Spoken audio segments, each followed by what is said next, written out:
Hello, today I'm going to teach you my favorite way to crochet two squares together. Using a worsted weight yarn and a 5.5mm crochet hook, I'm going to crochet these two blanket squares I made a little while back. Using a single crochet, we're going to sew them together. So make sure you set them up properly on the correct end so you're ready to sew them together.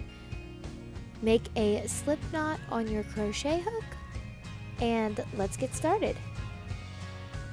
To begin, you're going to start in the corner of both of your squares and make a single crochet.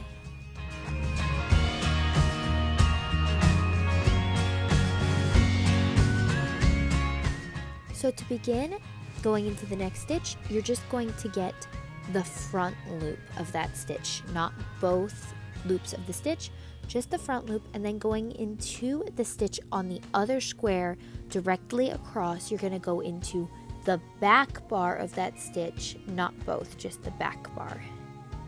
Alright, then going over to that next stitch, just pulling the front bar of that stitch, going over directly across and getting the back loop of that stitch and making a single crochet.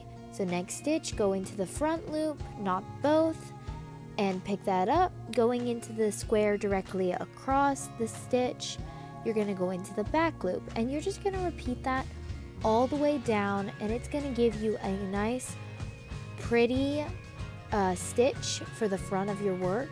It's going to look really great. So just repeat that all the way down.